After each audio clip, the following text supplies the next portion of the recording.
The debut novel is something that I've been working on for, I'm not even going to bother counting how many years.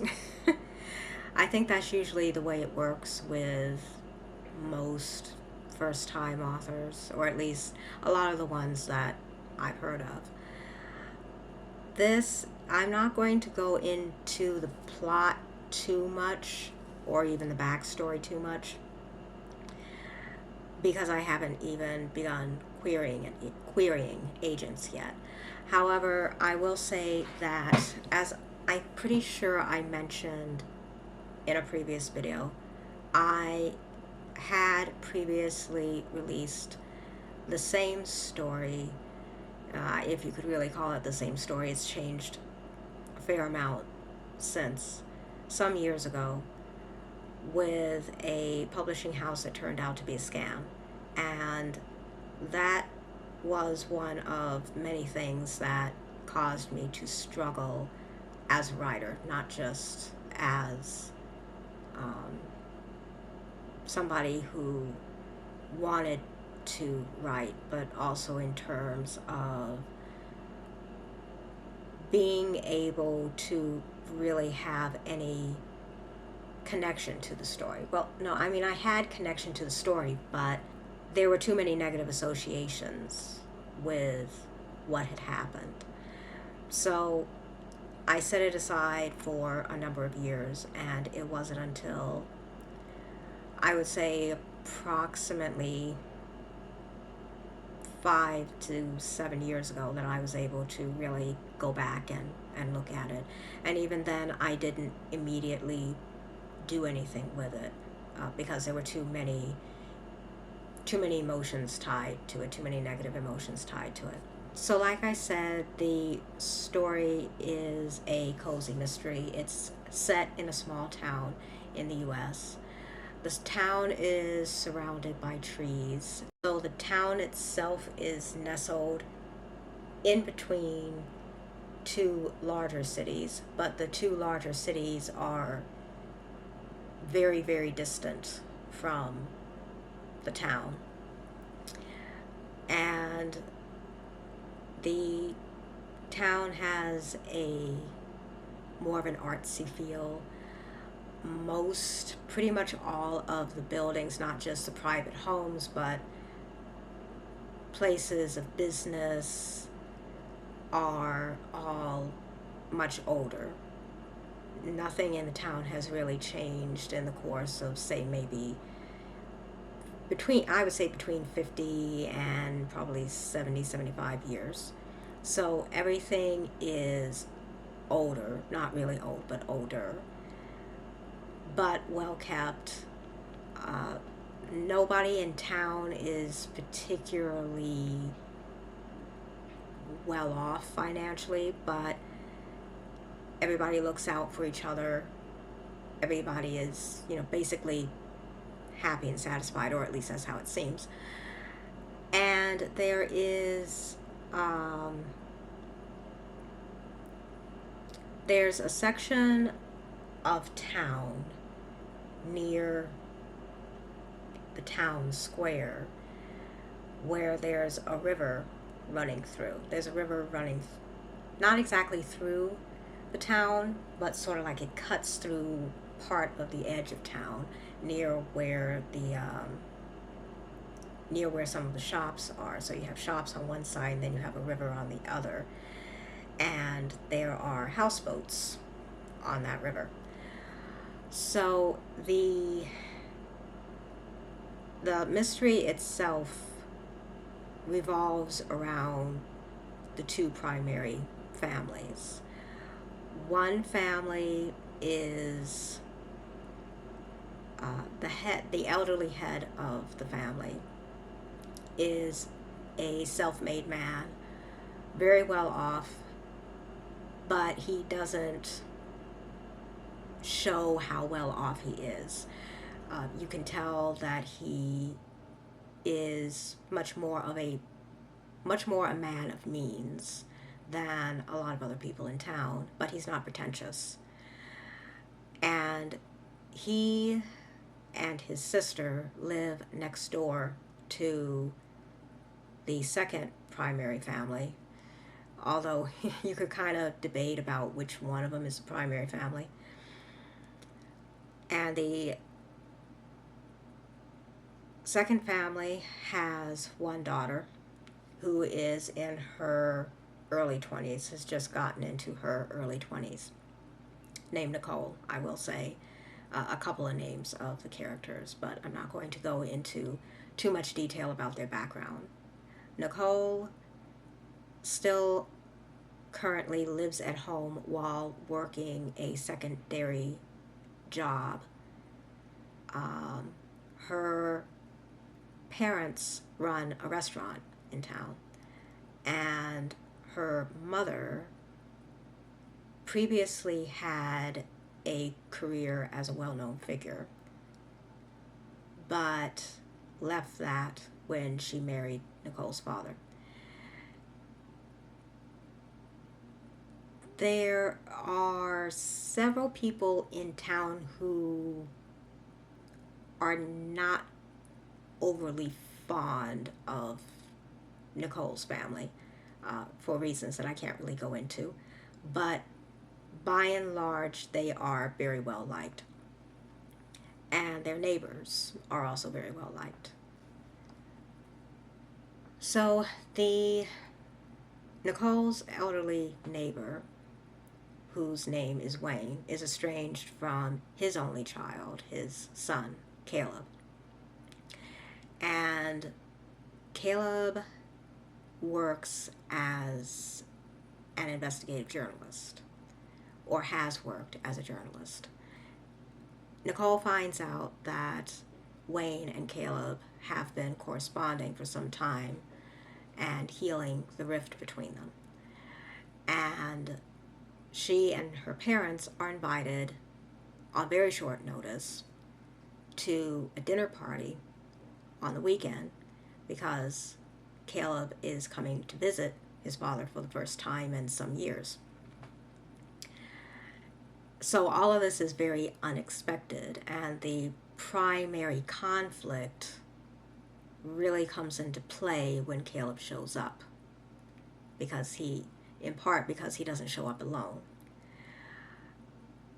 There are hints of a lot of tension between different members of Wayne's family.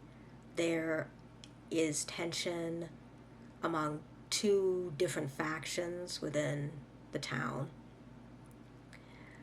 I also have secondary characters who I bring in, who I wanted to make as well-rounded and, for lack of a better way of putting it, complex as I could, because this is really only half of the story surrounding Nicole and her family and the town that they live in.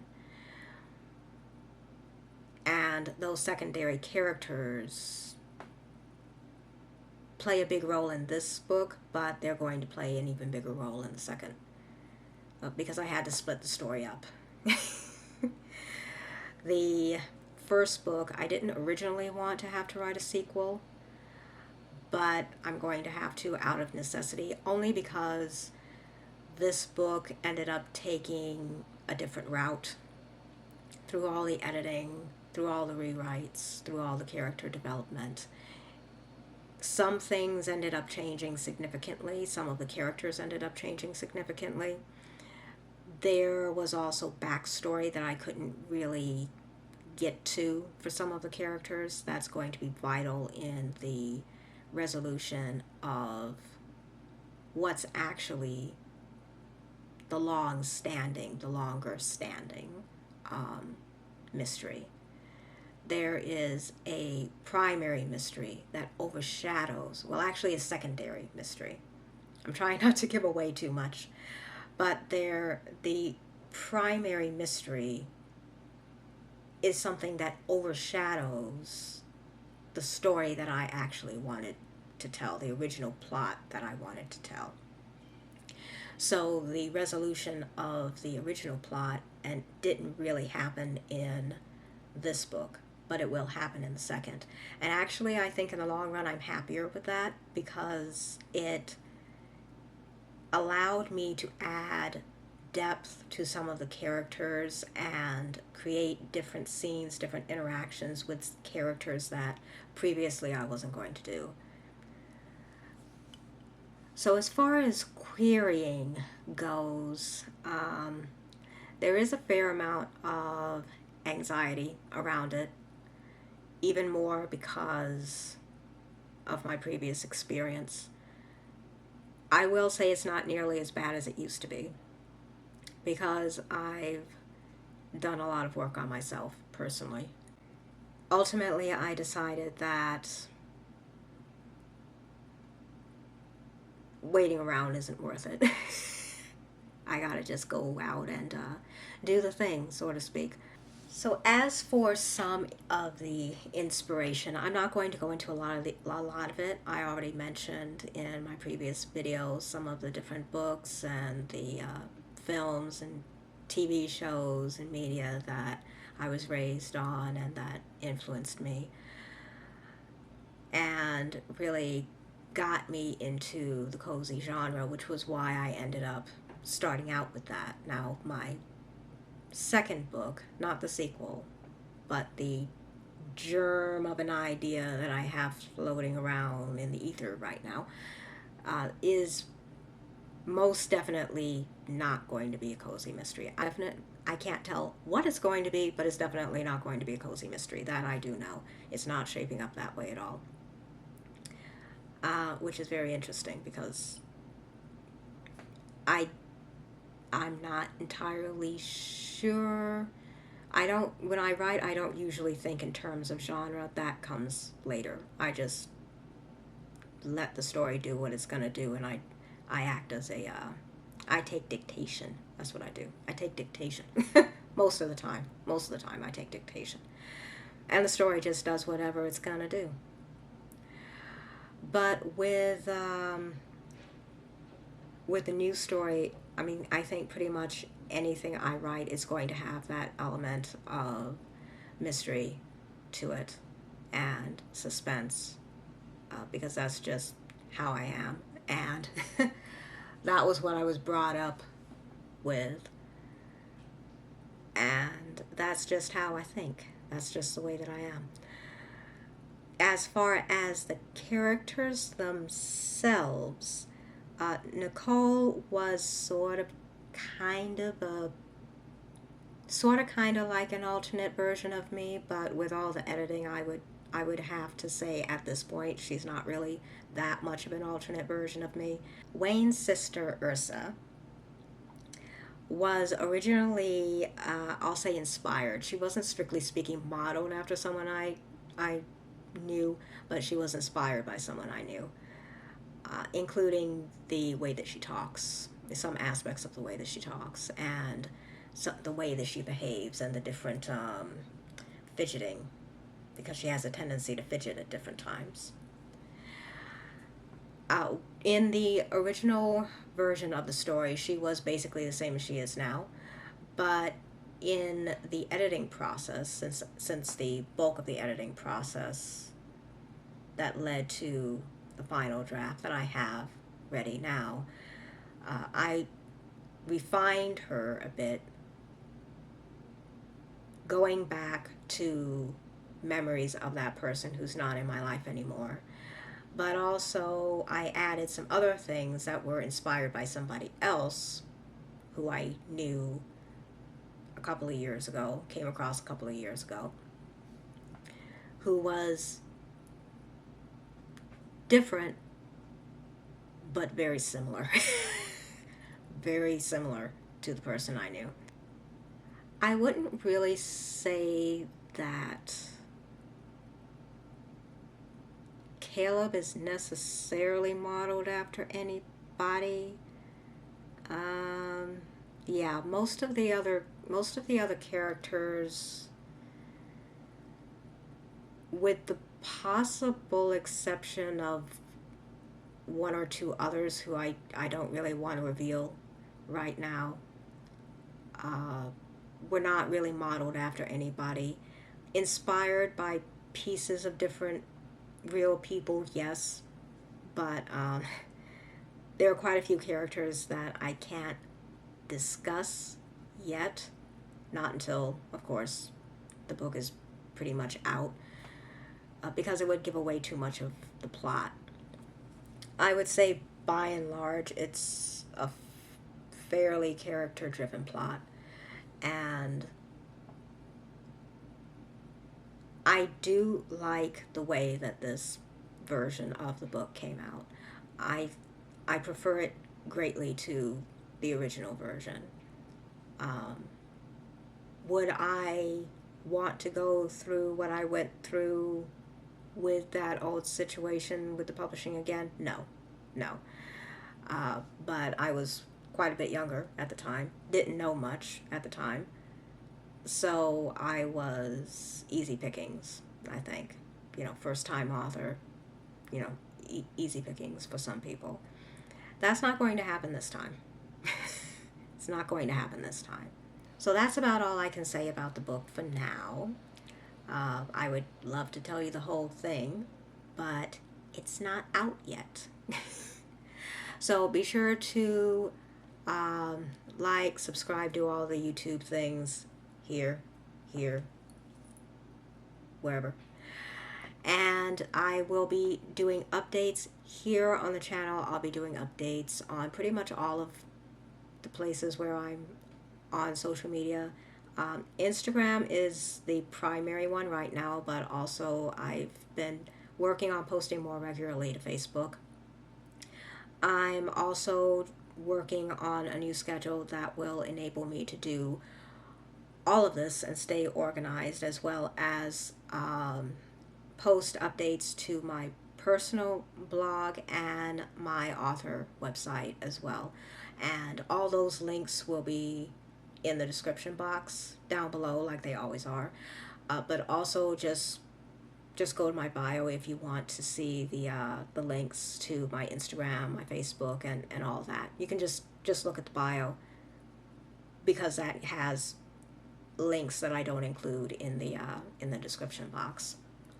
So I hope that you're having a good day. I'll see you later. And I'm doing a week-long vlog that I mentioned on Instagram, where I'm using one of those spin the wheel apps for, instead of the wheel controls my day, the wheel controls my week. Which is also one of the reasons that I'm recording now, because that was the option that came up. That was what I spun. Is that the way to say it? Whatever. So I hope you're having a good day. Happy November. Happy Thanksgiving if you celebrate, and I'll see you later.